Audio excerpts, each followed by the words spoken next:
হজরত আলী রাদিয়াল্লাহু তাআলা আনহুয়ের পরিবারে তখন ৫ জন সদস্য। হজরত আলী রাদিয়াল্লাহু তাআলা আনহু, হজরত ফাতিমা রাদিয়াল্লাহু তাআলা আনহা, হজরত হাসান রাদিয়াল্লাহু তাআলা আনহু, হজরত হুসাইন রাদিয়াল্লাহু তাআলা আনহু, হজরত হারিস রাদিয়াল্লাহু তাআলা আনহু। একসময় তাদের জীবনে নেমে আসে চরম অভাব।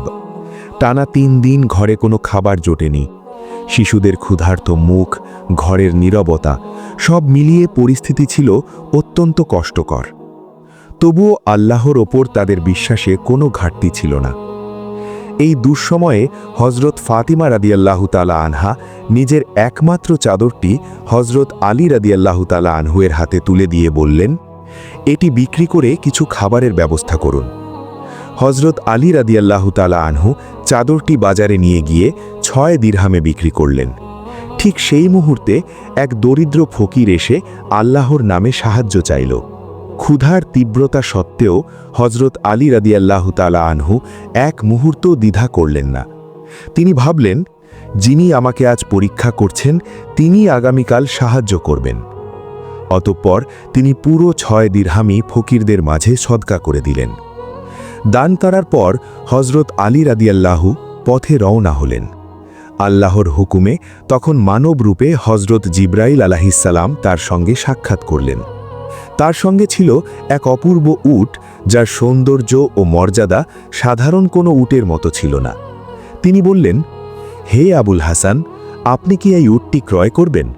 হজরত আলী রাদিয়াল্লাহু তাআলা আনহু বললেন, আমার কাছে তো কোনো অর্থই নেই। তখন তিনি বললেন, আপনি বাকিতে নিন, মূল্য হবে ১০০ দিরহাম।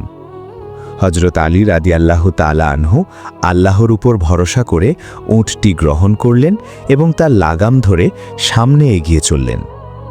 কিছুদূর যাওয়ার পর এক বেদুইন তার কাছে এসে জিজ্ঞেস করল, হে আবুল হাসান, এই উটটি কি বিক্রি করবেন? হজরত আলী রাদিয়াল্লাহু তাআলা আনহু বললেন, হ্যাঁ। তখন বেদুইন তাকে জিজ্ঞেস করলেন, আপনি কত দিয়ে উটটি কিনেছেন? তিনি জানালেন, তিনি এটি ১০০ দিরহামে কিনেছেন। বেদুইন বলল, আমি এটি ১৬০ দিরহামে কিনতে চাই। হজরত আলী রাদিয়াল্লাহু তাআলা আনহু প্রস্তাবে সম্মত হলেন। উটটি বিক্রি হল এবং তিনি হাতে পেলেন ১৬০ দিরহাম।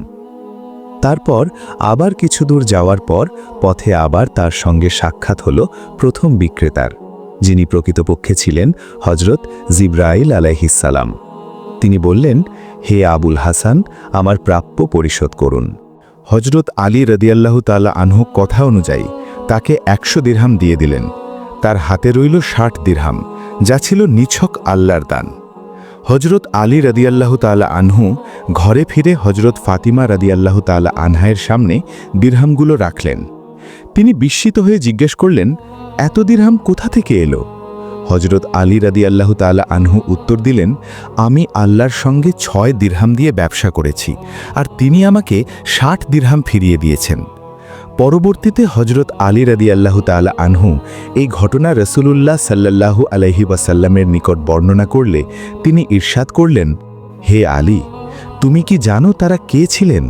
হজরত আলী বললেন, না। রাসূল সাল্লাল্লাহু আলাইহি ওয়াসাল্লাম বললেন, প্রথম বিক্রেতা ছিলেন জিবরাইল আলাইহি ওয়াসাল্লাম এবং ক্রেতা ছিলেন মিকাইল আলাইহি ওয়াসাল্লাম। এরপর নবী সাল্লাল্লাহু আলাইহি ওয়াসাল্লাম বলেন, হে আলী, আল্লাহ তোমাকে এমন ৩টি রত্ন দান করেছেন যা অন্য কাউকে দেননি। ১, তোমার স্ত্রী জান্নাতি নারীদের সর্দার। ২, তোমার ২ পুত্র জান্নাতি যুবকদের নেতা। আর ৩, তোমার শ্বশুর নবী কুলের সর্দার। সুতরাং আল্লাহর এই নেয়ামতের জন্য কৃতজ্ঞতা আদায় করো। এই ঘটনা আমাদের শেখায়, দান কখনো কমায় না, বরং বাড়ায়। আল্লাহর ওপর তাওয়াক্কুলই প্রকৃত সম্পদ। সংকটের মুহূর্তে আল্লাহর সন্তুষ্টিকে অগ্রাধিকার দেওয়া মুমিনের পরিচয়। আল্লাহ আমাদেরকে হজরত আলী রাদিয়াল্লাহু তাআলা আনহুর মতো নিঃস্বার্থ দানশীলতা ও দৃঢ় ঈমান দান করুন। আমিন।